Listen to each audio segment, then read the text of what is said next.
Alrighty guys, today this video is going to be about Puerto Rico and Cuba, which are two Caribbean islands. We're going to speak about territorial citizenship versus conditional sovereignty. We're going to include a peers or classmates discussion post. And we're also going to speak about the differences and the similarities and what Puerto Rico and Cuba are today. So we can start it off with history, right? Because everything at the end of the day is history. We need to start a little bit by explaining history, okay? As we all know, everything started with conquest. Everything started with the U.S. Either helping or just trying to gain or conquer territory, expansion of territory. But at the end of the day, it just comes down to gaining, right? So here we have a situation that Cuba was trying to gain independency, right? Cuba was trying to gain independency, and what happened is that the United States decided to step in to help Cuba gain victory on what they were looking for, which is Cuba being independent from Spain. And the only reason that the United States stepped in was because they wanted to expand territory, right? They did not go fight Spain because they wanted Spain. They wanted Spain's colonies, right? They wanted Spain's colonies, so they decided to step in to help Cuba gain their victory, being independent from Spain, and at the same time, the United States was going to gain expansion of territory. Okay, so what we're looking at, that was obviously the Spanish-American War, though it was brief. Yeah, it was very brief, in 1898, and which lasted like a few months from April to August, and it was brief. But the key factor is that the United States helped Cuba gain that victory. Okay, that's one part. From the gaining of the victory for Cuba and United States winning to Spain, they gained territory, right? The United States gained leverage when it comes to the ocean and whatnot. And I will speak on that a little bit further down. But for now, we're just talking about the history of how United States came in to help Cuba gain independence, from Spain. And then, the United States made an agreement with Cuba, and United States was influenced Cuba, right? So which means that Cuba was being governed by the United States for a little bit. When I say a little bit, I'm referring to temporarily, because then a plot amendment came in and then kind of changed things around for Cuba, right? So that's where we're at today. Keep in mind, the United States helped Cuba gain their independence from Spain, and then the United States governed Cuba temporarily until the plot amendment came in. But we're gonna continue with anyways, that's a little bit about what happened when it came to history, right?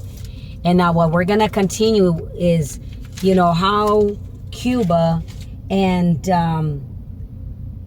Puerto Rico are a little different in the sense of the political standing and the citizenship.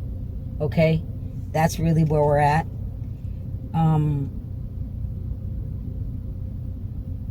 Puerto Rico, as we know, is not a state. even though they've been wanting the citizens from Puerto Rico, and I really should not say citizens from Puerto Rico because they're citizens of the United States, right? I should just say Puerto Ricans have been fighting for independence from the United States. They've been wanting to be independent from the United States. Keep in mind that Puerto Rico is not sovereign. It's not a sovereign country. And they've been wanting their independence from the United States. They want to be able to govern their own decisions. They want to be able to make their own decisions, because to what we understand is that Puerto Rico is limited to their political, to their political contribution, right? They are limited to do things. Yes, they are, as we know, Puerto Rico is a United States territory, but it is not necessarily a state. And we know that Puerto Rico, once you're a citizen, the United States federal law does protect you, does govern you, and we abide by the laws of the United States. But they're limited. They cannot vote. The Puerto Ricans cannot vote for a president. The only way that they can vote for a president is if they move to a state, right? As long as they're not in Puerto Rico, because let's keep in mind, Puerto Rico is a territory of the United States, but Puerto Rico is not a state. So in order for the Puerto Ricans to vote, they need to be standing on a state, right? Again, the only way that they can vote for a president is by moving to a state. Now, what it comes down to means that the Puerto Rican voice is limited because they don't have a representative in Congress. They have a representative, but it's a non-voting one, okay? Which there's a difference. So with that being said, it's unfortunate that their political leverage is limited. Now, when it comes to Puerto Ricans being able to travel around the United States, they can without having any immigration issues, right? All they have to do is have their passport, because them being United States citizens, that also has leverage, right? You're followed by the Constitution. You're protected by the Constitution. No legal force of any kind, because you're protected by the United States Constitution. But again, with that being said, you can work anywhere, you can be everywhere. Okay? So that's another thing that is it's in your advantage, I want to say. It's definitely in the advantage of the Puerto Ricans, because Puerto Ricans are United States citizens. Now, being said that, Puerto Rico is governed by the United States, means that the United States makes all their decisions, right? They make all their decisions. Puerto Rico can make decisions like local businesses and local decisions, for their island, but realistically, they cannot make huge decisions that are going to be majorly impacting Puerto Rico, because that's when the United States steps in. The United States has all the right to speak on Puerto Rico's behalf, which means that the United States speaks for Puerto Rico. And that is one of the biggest things. It can be at their advantage, but at the same time it can be a disadvantage. So then now, let's go to Cuba. Cuba standing on another different, on the other side of the spectrum. Cuba is not a state. Cuba is not U.S. territory.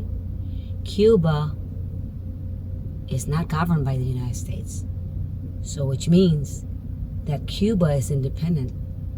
And Cuba being independent, again, there's advantages, yet disadvantages. One of the things that Cuba has been dealing with for years is, yes, they're independent from the United States, but they cannot get the help of the United States. The federal law does not follow them. The federal law does not protect them. Okay? Just keep in mind, they have a relationship, and that relationship is called sovereignty. The sovereignty relationship is that they can step in when need be. They can, the United, and when I say they, I'm referring to the United States. The United States can step in when need be. They cannot override, the United States cannot override Cuba's decisions because Cuba is self-governed. So see, we see the differences right there between Cuba and Puerto Rico. Now keep in mind, the people that are born in Cuba are not U.S. citizens. The people from Cuba are Cuba citizens. So, we have two islands, we have two Caribbean islands. Both of them hold very legal different standings, okay? Their standing on the legal terms are totally different. Cuba is not citizen. Puerto Rico is citizen, United States citizen. So, that being said, there's differences, okay? And with that, it all comes down to business, I guess, because the United States, whenever they step in, it's all about protecting the United States investment, right? When the United States got Cuba, Puerto Rico, Guam, and the Philippines, it was all expansion, right, for the U.S. So whenever the U.S. steps in, is because they have power and they are gonna be gaining more power, right? Like, I'm gonna give you the example, like when it was with Cuba, the United States was actually protecting Cuba, that I didn't even mention in the beginning of the video. The United States was protecting Cuba because Cuba had a main source of sugar. And the United States had heavily invested in Cuba, in sugar. So, knowing that that was the biggest thing, the United States stepped in to help Cuba. Because if Cuba went down, that means that their investment went down. So, that's when the United States stepped in to help Cuba when it came to their victory of gaining independence, okay? So then now, we are going to go with, again, the political and protection of citizenship and sovereignty. Puerto Rico has citizenship. The political aspect is that Puerto Rico has citizenship. And Cuba has sovereignty. So see the difference? Citizenship follows with political power. Cuba, it follows with, the sovereignty follows with political power, but it's limited. So there's a big difference here. Puerto Rico are more highly protected in the human aspect than Cuba, right? But at the same time, Cuba, it's speaking more like on business aspect than anything else because they make their own decisions. And at the same time, Puerto Rico is limited because when United States steps in, it's more about them also gaining. So no matter how you look at it, it's like, it's not a very good thing because either way, it's a bad thing. Now, I'm going to take it back a little bit when it came to the Revolutionary War between Great Britain and the United States. Because at that time, we recognized that the United States gained its independent, was an independent nation, right?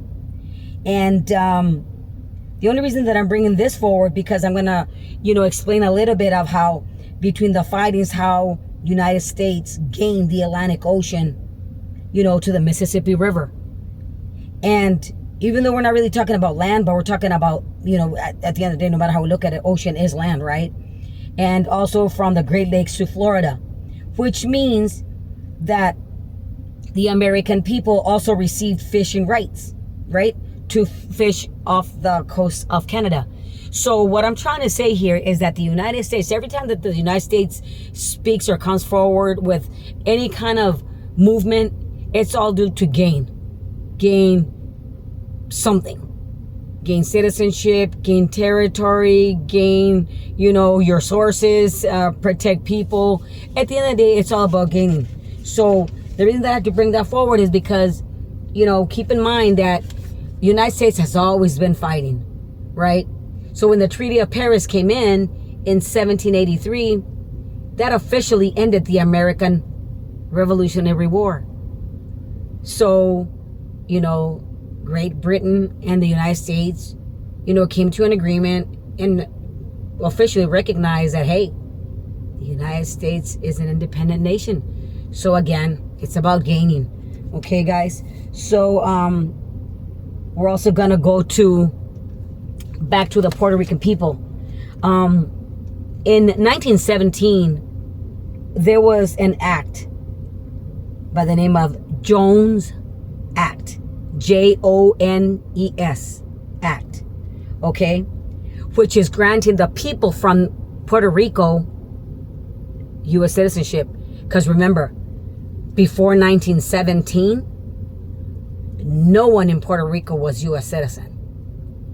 It came after the fact of the moment that the Jones Act was in effect.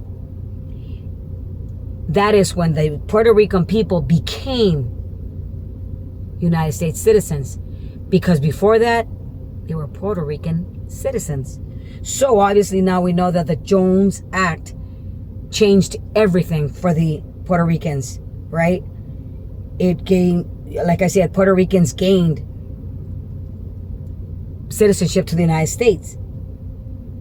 Okay, and at the same time, even though they gained the citizenship, Puerto Rico continued being unincorporated territory of the U.S. Not because they granted you citizenship means that the state has been granted.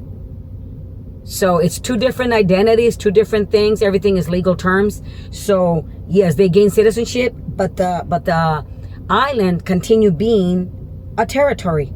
Okay. The act did not change Puerto Rico to a state or being an independent country. It just changed the citizenship. Okay. So with all that being said, is the territorial status today is that Puerto Rico is unincorporated territory of the United States, but it's not an independent state like Cuba. Cuba is an independent state, self-governed, self-making decisions, and whatever it is, it's between them, right? That's the way it is. Now, going to the post, okay, and I'm gonna mention Havana Benavides' post. She mentioned that some may think that, she was talking about the language, how people are secondary or not primary citizens because they're foreigners, right? Because of the language. I'm just simplifying it. And the reality of things is that even though you speak a certain language, that doesn't change your political standing, because your political standing is a legal question, right? Not because you're Spanish means that you're a foreigner. Not because President Trump officially made English speaking language the official language of the United States. It doesn't mean that everybody else that speaks Spanish is excluded and is a foreigner, because that doesn't make you a foreigner. What makes an individual a foreigner is that they are not United States citizens. Anything outside the United States, they are foreign. They're foreign people, right? And not to say they're secondary of anything. I'm just saying we're speaking about language, about how her post said that a lot of people make, and put you kind of like at second best because of your language speaking. No. As I'm mentioning, that when it comes to language, it has nothing to do with your legal status, has nothing to do with your political status. Language is only language, right? That's your culture, that's your upbringing, that's who you are. But that doesn't differentiate of you being greater or being less than. It does not make you a foreigner. And not that a foreigner is also second best of any kind. I'm only speaking of the post as of the second language. And I will clear things up a little bit that when you speak Spanish, it should not differentiate you. Because if you're a U.S. citizen, you are a United States citizen. And nothing will change that legal standing because you have been granted the United States citizenship. So, yes, even though you do speak only Spanish, you're still a United States citizen like the people from Puerto Rico. Yes, their primary language is Spanish. Their foundation of dialect is Spanish. But they are still U.S. citizens, so which means they are not foreigners. Now, on the other hand, if we're dealing with Mexico, let's keep in mind, Mexico is a sovereign state. And that's the reason I'm actually standing right here and videotaping this, because Mexico is a sovereign state, right? But the people born in Mexico are foreign nationals, right? They are foreign nationals. Why? Because they are not U.S. citizens. That's where everything changes. All the dynamics change. If you hold citizenship, that's kind of to say political power. If you're not from the United States, that's kind of declination of power. So comparing both, between Puerto Rico and Cuba, is the same thing as saying foreigners are foreigners. People from the United States are from the United States. If you're from the United States, you have citizenship, you have other things that follow you, protect you, and govern you. When you're not from the States, you're not as empowered, because your own country is empowering you, empowering your economic status, empowering your situation, right? So now having sovereignty allows the United States to step in when need be. But it doesn't mean that they will govern, or override their governmental decisions. So there is a big difference. And man, am I happy I'm a United States citizen for a lot of reasons. Anyways, guys, this is my video for today. I hope you guys liked it. And I hope that it was purposeful and educational, and I hope that I brought clarity and that it was simplistic. Thank you, guys. You all have a great week. Semester is almost over. Bye.